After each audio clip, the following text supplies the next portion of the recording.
Hi, my name is Sandeep Gaur. हम ये series देख रहे हैं जिसमें हम एंथ्रोपोलॉजी के सोशल एंथ्रोपोलॉजी का यूनिट है मैरिज, इसके क्वेश्चंस को डील कर रहे हैं, इसके कंसेप्ट को समझने की कोशिश कर रहे हैं। मैरिज हम इसमें देखें तो हमारा एक क्वेश्चन है कि मैरिज जो है वो यूनिवर्सल इंस्टीट्यूशन है या नहीं है। इसका मतलब पूरी दुनिया में मैरिज नाम का इंस्टीट्यूशन सभी जगह फॉलो किया जा रहा है या सिर्फ कहीं कहीं पर। इसको वेरियस एंथ्रोपोलॉजिस्ट ने इस चीज को डिफाइन करने की कोशिश की है। हमारे अलग अलग एंथ्रोपोलॉजिस्ट, सोशियोलॉजिस्ट इस चीज को डिफाइन करते हैं कि मैरिज एक यूनिवर्सल फिनोमिना है या कोई इंडिविजुअल सोसाइटीज में एग्जिस्ट करता है, कहीं कहीं नहीं होता है। इस चीज को हम अलग अलग एग्जाम्पल से समझने की कोशिश करेंगे।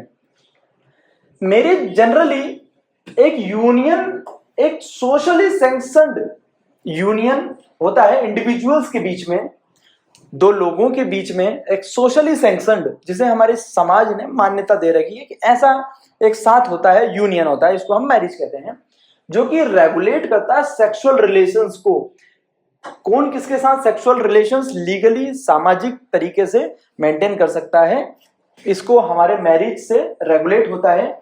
रिप्रोडक्शन, कौन किसके साथ बच्चे पैदा कर सकता है, इस चीज को भी हमारी जो मैरिज शो करती है।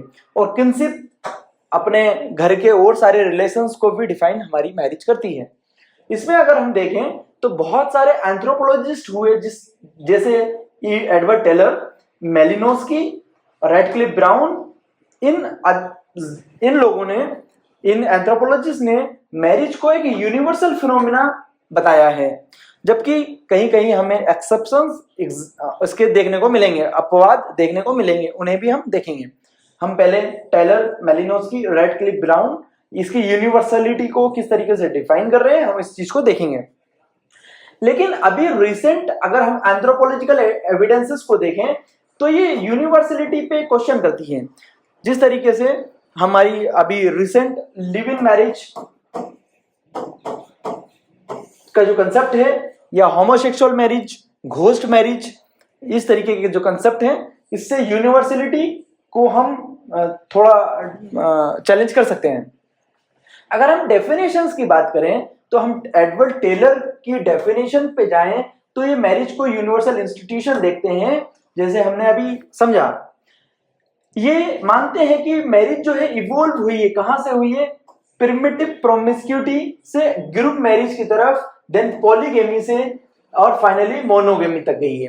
अब प्रिमिटिव प्रोमिस्क्यूटी क्या चीज होती है, इसमें जो हजारों लाखों साल पहले जब मैरिज का इवोल्यूशन हो रहा था, तो उस समय शादियां इस तरीके से नहीं होती थी जैसे आज हमें देखने को मिलती है। आज हमें इसका सबसे रिफाइंड फॉर्म मोनोगेमी देखने को मिलती है, जहां पे वन मैन जो है एक वीमेन से रिलेशन रखता है, मैरिटल रिलेशंस। ये हमें आज के समय में मोनोगेमी में देखने को मिलती है। इससे थोड़े पहले के समय में जाए तो हमें पॉलीगेमी देखने को मिलती है। इसमें मल्टीपल, एक मेन एक से ज्यादा वीमेन से रिलेशंस मैरिज कर सकता है। जिस तरीके से हम अपने थोड़ा पीछे जाएं तो राजाओं की मल्टीपल वाइफ्स होती थी। ये इससे पहले भी जाए तो हमने माइथोलॉजिकल स्टडीज में हमने देखा है कि जिस तरीके से हमारे भगवान राम के जो 4 मदर्स थी, तो इस तरीके से हम देखें तो इससे पहले वाला जो समाज था वो पॉलीगेमी पे ज्यादातर डिपेंड रहता था, जिसमें एक से अधिक हस्बैंड या एक से अधिक वाइफ होती थी। उससे पहले का जो समाज था, जब ह्यूमन इवोल्व कर रहे थे, उससे पहले के समय ग्रुप मैरिजेस चलती थी। जिस तरीके से 100 मेंस ने 100 वीमेंस के साथ एक ग्रुप में मैरिजेस चल रही हैं, कोई किसी के साथ भी सेक्सुअल रिलेशंस मेंटेन कर सकता है। इस तरीके की मैरिज को हम ग्रुप मैरिज कहते हैं। इससे पहले के समय में प्रिमिटिव प्रोमिस्क्यूटी होती थी, जहां पे मैरिज नाम का कंसेप्ट बस इवोल्व ही हो रहा था, जहां पे किसी का कोई एक स्ट्रिक्ट रेगुलेशन नहीं था, किसी भी चीज का, कोई किसी के साथ भी सेक्सुअल रिलेशंस मेंटेन कर रहा था, just like in the animal society. तो इस तरीके से हमारी प्रिमिटिव प्रोमिस्क्यूटी से चलते चलते हम ग्रुप मैरिज में पहुंचे, देन पॉलीगेमी में, और आज फाइनली हम मोनोगेमी में आ चुके हैं। इस चीज को हमारे एडवर्ड टेलर ने एक्सप्लेन किया है। तो हमारे एडवर्ड टेलर कहते हैं कि ये एक यूनिवर्सल इंस्टीट्यूशन है। अब हम ब्राउनिस्ला मेलिनोस्की की डेफिनेशन को फोकस करते हैं। इन्होंने भी कहा है कि जो मैरिज है ये कॉन्ट्रैक्ट है, किस चीज का, प्रोडक्शन का और अपब्रिंगिंग ऑफ चिल्ड्रन का। ये एक सेक्सुअल रेगुलेशन का कॉन्ट्रैक्ट है जिसमें दो स्पाउसेस हैं, एक पेयर है, एक कपल है, वो अपने सेक्सुअल रिलेशंस को रेगुलेट कर सकता है और अपब्रिंगिंग ऑफ चिल्ड्रन, दोनों मिलके बच्चों का पालन पोषण करते हैं, बच्चों की अपब्रिंगिंग करते हैं। तो ये मेलिनोस्की जी हैं, ये फंक्शनलिस्ट हैं। ये किसी भी चीज का फंक्शनल बिहेवियर देखते हैं कि वो सोसाइटी में क्या रोल प्ले कर रही है। कोई भी इंस्टीट्यूशन है तो वो सोसाइटी में कौन सा रोल प्ले कर रहा है, इस चीज को ब्राउनलिस मेलिनोस्की देखने की कोशिश करते हैं। इसको वो यूनिवर्सल मानते हैं मैरिज को, क्योंकि ऐसी कोई भी सोसाइटी उन्हें नहीं दिखती है जो कि रेगुलेशन, प्रोक्रिएशन और कंसेप्ट के बिना चल रही हो। इसलिए वो मानते हैं कि प्रोक्रिएट करना, रिप्रोड्यूस करना और फिर बच्चों की अपब्रिंगिंग करना ये हर सोसाइटी का टेक पार्ट है।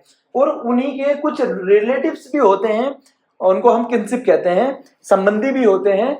इसलिए वो इन 2-3 फॉर्म्स पे, रेगुलेशन, प्रोक्रिएशन पे, किनशिप पे, अपब्रिंगिंग ऑफ चिल्ड्रन, ऐसे कंसेप्ट्स के ऊपर वो कहते हैं कि ये तो दुनिया की हर सोसाइटी में होता है, इसके बिना कोई सोसाइटी नहीं चलती है। तो वो कहते हैं कि मैरिज एक यूनिवर्सल फिनोमेना है। अब हम अगर रेडक्लिफ ब्राउन की डेफिनेशन को बात करें तो ये स्ट्रक्चरल फंक्शनलिस्ट के रोल को बताते हैं। ये हमने जैसे बताया है, ये स्ट्रक्चरल फंक्शनलिस्ट हैं। इसलिए ये किसी भी चीज को, उसके इंस्टीट्यूशन, कोई भी चीज अगर हो रही है तो वो अपने इंस्टीट्यूशन को किस तरीके से मजबूत करेगी, स्टेबिलिटी, अपने इंस्टीट्यूशन की स्टेबिलिटी की तरफ ज्यादा इनका फोकस है, इंडिविजुअलिटी से। तो ये बताते हैं कि मैरिज एक है सोसाइटी की स्टेबिलिटी के लिए बहुत जरूरी है। मैरिज को एक ऐसा इंस्टीट्यूशन बताया है जो सोसाइटी की स्टेबिलिटी के लिए जरूरी है। अब सोसाइटी की स्टेबिलिटी के लिए मैरिज का ऐसा फंक्शन होना, ये हर एक सोसाइटी की स्टेबिलिटी के लिए है। अगर मैरिज नहीं रहेगी तो किसी के भी सेक्सुअल रिलेशंस उसमें रेगुलेट नहीं हो पाएंगे, तो इससे विवाद होगा और इससे एक जो है एक सोसाइटी है डिस्टेबलाइज होगी। एक सेकंड पॉइंट है कि अगर मैरिज का कंसेप्ट नहीं रहेगा तो बच्चों की अपब्रिंगिंग पे कौन फोकस करेगा, ये भी एक सेकंड पॉइंट है। और हम अगर देखें तो इन्होंने मैरिज को एक अलायंस बताया है ग्रुप्स के बीच में, और अलायंस का होने से क्या फायदा है, ये कॉपरेशन और सॉलिडारिटी को बताता है। आप दो फैमिलीज के बीच में एक परस्पर सहयोग का एक माहौल बनता है, इससे कॉपरेशन, एक साथ सहयोग का इसमें कंसेप्ट आता है, और एक सॉलिडारिटी, एक दूसरे का समर्थन करते हैं। अगर हम जॉर्ज पीटर मर्डॉक की डेफिनेशन देखते हैं जो 1949 में दी गई है सोशल स्ट्रक्चर के नाम से, इन्होंने क्या किया, इन्होंने 250 सोसाइटीज, पूरी दुनिया की 250 सोसाइटीज, अलग अलग समाजों का, और इन्होंने स्टडीज की हैं। जॉर्ज पीटर मर्डॉक जी कहते हैं कि इन्होंने बताया कि मैरिज तो हर सोसाइटी में है, marriage is universal on the basis of 250 societies they have studied. और इन्होंने कहा है कि मैरिज जो है, जो यूनियन होता है किसी दो इंडिविजुअल्स के बीच को, इसको सोशली सैंक्शन करते हैं, सामाजिक इसको लेजिटिमाइज करती है। ये सेक्सुअल कोहैबिटेशन को का भी एक बेसिस है। दो लोग, दो अपोजिट जेंडर के लोग एक साथ रह करके सेक्सुअल कोहैबिटेशन करेंगे, इकोनॉमिक कोऑपरेशन करेंगे, दोनों एक दूसरे, दोनों अपने फाइनेंशियल रिसोर्सेस को, अपने रिसोर्सेस को आपस में शेयर करेंगे और चाइल्ड रियरिंग करेंगे, दोनों मिलकर के बच्चों का पालन पोषण करेंगे। तो इस चीज को जॉर्ज पीटर मर्डॉक ने कहा है कि ये तो यूनिवर्सल फिनोमेना है। अगर हम देखें तो कौन कौन से आर्गुमेंट्स हैं जो यूनिवर्सलिटी के अगेंस्ट हैं, कुछ ऐसे हम आर्गुमेंट्स देने की कोशिश करेंगे जो इसका क्रिटिसिज्म है कि ये एक यूनिवर्सल इंस्टीट्यूशन नहीं है। हम इसका एक्सेप्शन देखते हैं केरल के नायर्स में, नायर्स ऑफ केरला।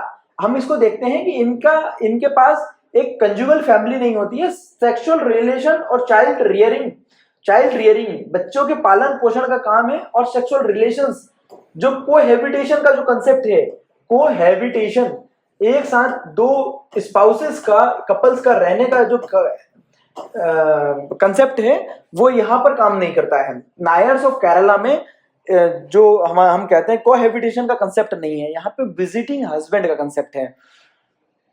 सो ये भी चैलेंज करता है इस चीज को। और चाइल्ड रेयरिंग, जो बच्चे के पालन पोषण का काम है, वो उसके मदर के ब्रदर करते हैं, मामा करते हैं, ना कि बायोलॉजिकल फादर।